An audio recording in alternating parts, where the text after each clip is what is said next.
dari paparan sinar UV itu juga dapat mengganggu, terutama ke perubahan warna kulit. Lalu yang kedua juga bisa meningkatkan resiko kanker kulit kalau tidak menggunakan sunscreen.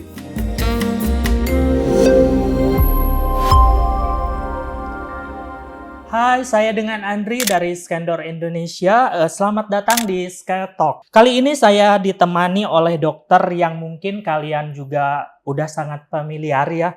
Ini dia dokternya, Dokter Rainanda. Halo, selamat pagi Kak Andri. Iya, Apa kabar, Pak sehat? Dok. Alhamdulillah, Sehat ya? Dok. Oke, Selalu selamat pagi sehat. teman-teman dari Skandor. Dok, aku mau tanya tentang pendapat dokter terkait industri skincare nih, Dok. Sekarang kan di industri skincare cepet banget nih growth-nya. Bahkan cowok-cowok pun sekarang udah banyak yang pakai skincare. Betul. Betul.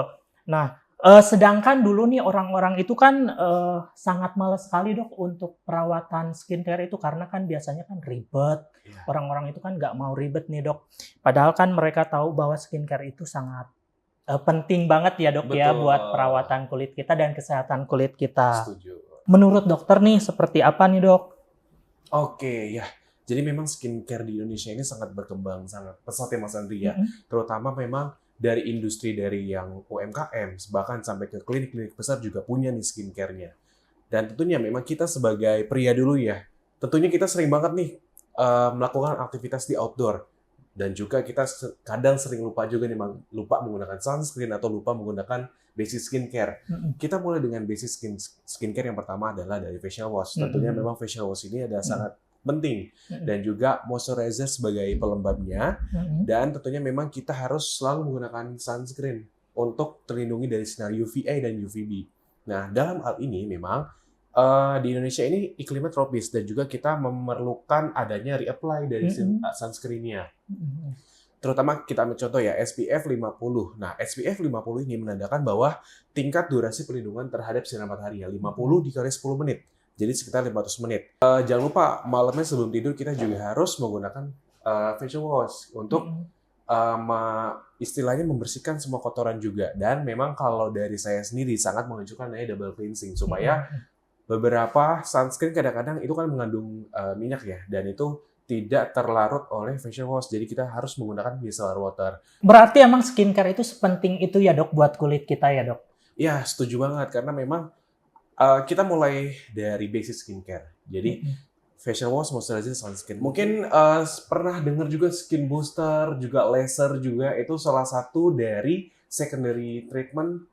Terutama memang treatmentnya kita harus dari skincare dulu, terutama ya. Dan memang lebih detail lagi, memang lapisan kulit itu akan meregenerasi setiap 28 hari sekali. Dan ini sangat penting kita untuk tetap menjaga nutrisi dari kulitnya itu dengan basic skincare gitu. Dimulai dari facial wash, moisturizer, sama sunscreen. Mungkin kalau yang lebih advance lagi boleh dengan serum. Oke. Tapi nih, Dok, kan banyak orang nih, Dok, katanya kalau misalkan skincarean itu mahal lah, Dok, budgetnya. Jadi maksudnya banyak beberapa orang itu yang merasa nggak mampu gitu, Dok, untuk memakai skincare karena harganya yang sangat mahal itu. Ada nggak sih, Dok, yang kalau misalkan kita perawatan itu nggak harus pakai serum lah, nggak harus pakai toner, nggak pakai harus masker atau dan lain-lain yang membuat mereka itu jadi males gitu, Dok, perawatannya, Dok? Oke, ya, jadi memang berbicara tentang merawat kulit, kita sebutnya dengan skin investment ya. Jadi kita untuk menginvestasikan diri kita, karena nantinya ketika kita sudah rutin menggunakan skincare, akan tumbuh perasaan percaya diri dalam diri kita untuk menjaga penampilan, dan juga kita jadi lebih pede terhadap mungkin kita ingin ketemu orang, atau mungkin kita juga sering misalkan ingin komunikasi, kita mungkin dari diri kita sendiri performance udah oke, pasti nantinya akan meningkatkan percaya diri. Di samping itu, memang kita untuk mencegah dari beberapa kerutan, ini kita bisa menggunakan beberapa kombinasi dari bahan produk ya, mungkin retinol atau mungkin tretinoin. Nah, itu bisa juga dikombinasi dengan semua skincare yang tentunya memang disesuaikan dengan jenis kulitnya. Lalu, berkaitan dengan menjaga kulit itu memang sangat penting ya, karena memang dari paparan sinar UV itu juga dapat mengganggu, terutama ke perubahan warna kulit. Mm-mm. Lalu yang kedua juga bisa meningkatkan resiko kanker kulit kalau tidak menggunakan sunscreen. Mm-mm. Oke, kita lanjut lagi mungkin untuk hidrasi ya.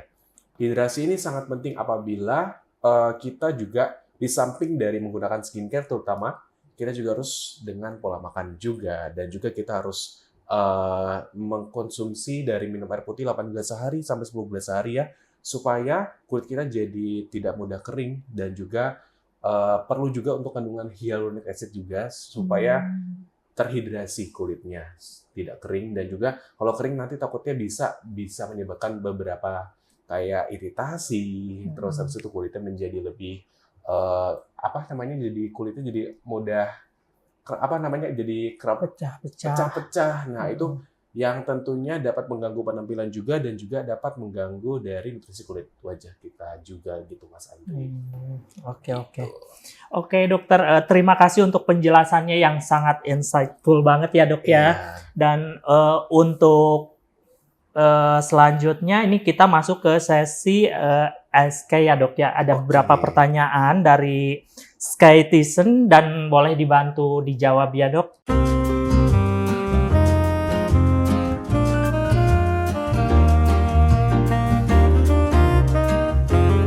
Dok, kenapa sih setelah mulai pakai skincare muka saya jadi jerawatan? Oke, baik, ini pertanyaan yang sering banget nih ditanya sama netizen ya.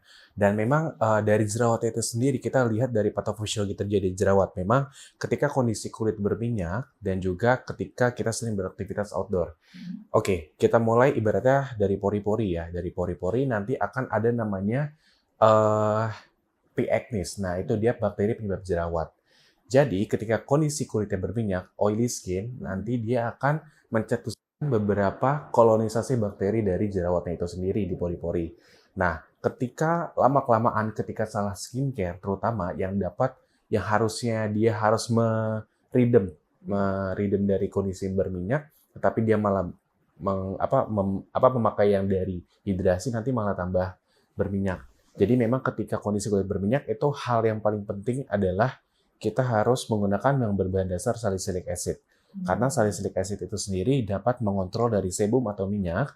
Lama-kelamaan si kolonisasi bakteri itu kan nanti lama-kelamaan ke atas kalau jerawat. Nah, kalau yang ada nanahnya itu namanya jerawat pustul. Nah, itu si salicylic acid itu berfungsi untuk mencegah si jerawatnya itu semakin membesar gitu. Dengan cara mengontrol dari minyaknya itu sendiri. Dan memang tentunya memang kalau kadang-kadang habis pemakaian dari make up atau mungkin kita lupa menggunakan ketika kita menggunakan bedak lupa untuk membersihkan dari make up-nya, itu kadang-kadang suka membuat semua minyaknya di wajah semua, dan ini dapat mengganggu dari kesehatan dari kulit wajah. Nah, pentingnya menggunakan micellar water, jadi kita harus selalu double cleansing. Dan berkaitan dengan jenis kulit. Nah, memang kandungan-kandungan yang menggunakan ada kandungan centel asiatica untuk mengatasi kulit sensitif atau anti iritasi, lalu mungkin glycolic acid dia untuk mencerahkan dari kulitnya. Dan untuk kulit yang berjerawat memang kandungan utama adalah salicylic acid, resorcinol, dan juga ada belerang sulfur ya. Dan memang kalau untuk dari kondisi anti-aging juga kita bisa menggunakan kandungan retinol ya, retinol, tretinoin, dan sebagainya. Lalu memang kalau untuk nih kadang-kadang kita suka berminyak, memang kita harus yang menggunakan berbahan dasar yang salicylic acid atau yang lebih ke normal skin. Karena kalau kita terlalu yang hydrating nanti malah minyaknya malah tambah banyak Mas gitu. Dan misalkan kalau ada jerawat nih, jangan pernah dipencet nih Mas, karena lama-kelamaan nanti kita bisa bopeng atau munculnya acne scars gitu ya. Kan biasanya kalau misalkan kita ada jerawat itu suka gatal, pengen micin. Iya gitu, pengen dipecahin aja sih jerawatnya gitu. Itu jangan pernah dilakukan karena dapat bopeng gitu. Bopeng nanti malah ribet lagi ininya, treatmentnya gitu. Terus kalau misalkan kita lagi berminyak atau berjerawat nih dok, nah kita itu kan kita nggak bisa menghindari dia dok ya, kayak makanan yang berminyak, contohnya kayak gorengan-gorengan gitu, itu perlu di stop nggak sih dok, atau nggak apa-apa kita makan aja? Yes, kita harus stop dari gorengannya Stop. karena memang ketika kita lihat mungkin kalau kita sering makan gorengan, sering makan yang santan, itu kadang-kadang suka bikin dari kulit kita jadi gampang penuaan, terus muncul juga jerawat, dan memang kita bisa mengkonsumsi antioksidan, bisa dari buah stroberi, tomat, sama blueberry. Dan itu memang salah satu buat yang udah penuaan itu juga bisa mengkonsumsi itu. Nah, memang kalau misalkan kayak cowok kan kita kadang-kadang suka lupa nih ya, suka lupa. Nah, memang dari basic skincare saja kita juga bisa untuk menjaga dari kulit kita. Seperti itu. Saya dengar kalau misalkan pakai sunscreen itu harus di-apply-nya meskipun di dalam ruangan. Ya, tetap harus dilakukan reapply-kan karena memang kita bisa dari sinar ultraviolet, sinar gadget pun juga dia dapat menimbulkan dari kulitnya dapat memperburuk dari keadaannya. Dan memang ada yang namanya UVA dan UVB. Kalau UVA itu memang kita dari matahari ya. Jadi memang UVB itu juga bisa kadang-kadang bisa dari gadget juga. Dan tentunya memang reapply itu disesuaikan sama SPF-nya. Misalkan SPF 50 dikali 10 menit, 500 menit. SPF 35 dikali 10 menit. Mungkin untuk teman-teman kita udah kejawab semua ya. Tapi dok, ini dari pertanyaan saya pribadi ya dok ya. Ya. Kalau misalkan vitamin C, kebetulan beberapa hari lalu saya bertemu teman saya lah. Ya. Nah itu dia kondisi kulitnya normal, cuma dia itu kayak nggak ada perawatan sama sekali dok. Jadi dia itu nggak pernah perawatan sama sekali. Nah, terus dia pakai vitamin C yang kandungannya lumayan tinggi, 25%. Ya. Terus dia pakai, nah setelahnya itu jadi merah-merah, itu kenapa ya dok ya? Oke, berkaitan dengan kandungan vitamin C memang di samping untuk brightening, dia juga dapat eksfoliasi juga. Tapi memang vitamin C dengan kadar misalkan 10% atau 5% itu masih safe sebenarnya. Tapi memang kalau udah sampai 25% mungkin sebaiknya dikurangi dari kandungannya. Karena seperti itu ya. Boleh yang harusnya biasanya pagi dan malam nih. Sebaiknya memang vitamin C itu di pagi hari. Dan kalau misalkan yang malam hari itu bisa juga dari retinol gitu ya. Kalau untuk dari serumnya, dari kandungan serumnya. Dan jangan pernah untuk menggaruk-garuk ya kalau udah muncul perasaan gatal atau mungkin kayak ngelupas, stop pemakaian. Stop pemakaian dulu, kita tangani dari angry skin-nya dengan apa? Dengan kompres dengan air dingin. Gitu.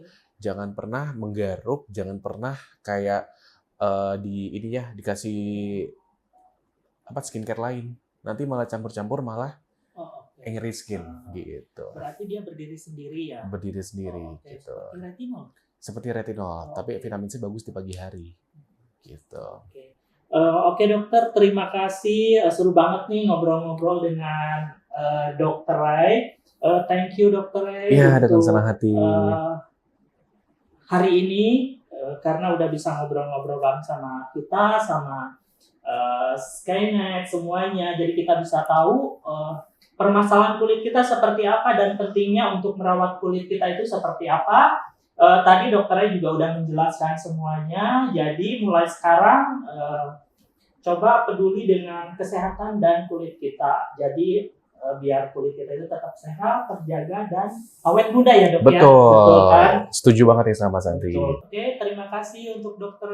Dengan senang hati Mas Andri. Terima kasih teman-teman Skendor. Sampai jumpa di lain kesempatan ya.